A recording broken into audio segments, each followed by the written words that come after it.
Buti naman, binanggit nyo na taga Davao City lang. Okay. Buti naman. Sa live po na itong si Harry Roque, ito yung kanyang pinupunto na ang mga taga Davao City daw ay dismayado na sa labis na paninira ng Marcos administration sa mga Duterte. Taga Davao yan eh, natural. Patawa naman tong mga ito.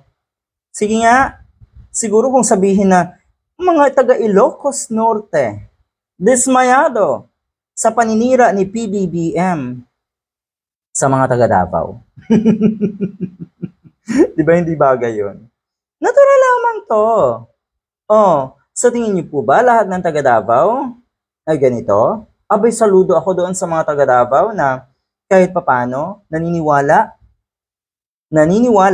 na walang paninirang nangyayari, kundi talagang etong mga Duterte ay sirang-sira na ang kanilang mga sarili sa mata ng mga taong o mga kababayan natin na nag-iisip ng tama at tuwid ang prinsipyo.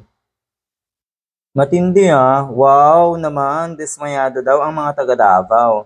At yun nga, meron tayong napanood, meron tayong nabasa na kuno ay mukhang magkakaroon na ng martial law dyan sa Davao. Yan po ang nakikita daw na itong mga diehard. Ano kasing meron po sa Davao? Paanong nangyari na ang Davao ay sentro ng ganire? Sentro ng ganon. Mga negatibong bagay. Tapos ang press release nyo, safest city. Buweset.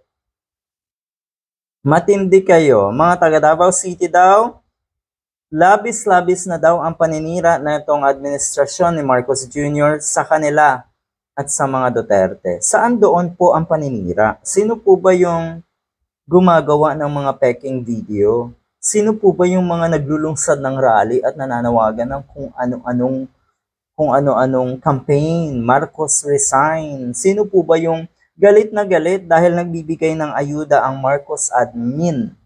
Galit na galit yung mga yan dahil sa paraan kasi ng ayuda, alam niyo naman, nasabi ko na to, alam niyo naman na ang mga umaasa sa ayuda ay yung mga diehard.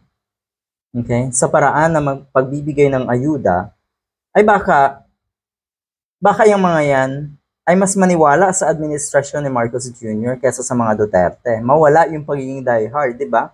Kaya natatakot yung mga yan. Anong pinaglalaban na itong mga diehard na mga taga Davao? Mataas ang presyo ng bilihin. Bangag si Marcos Jr.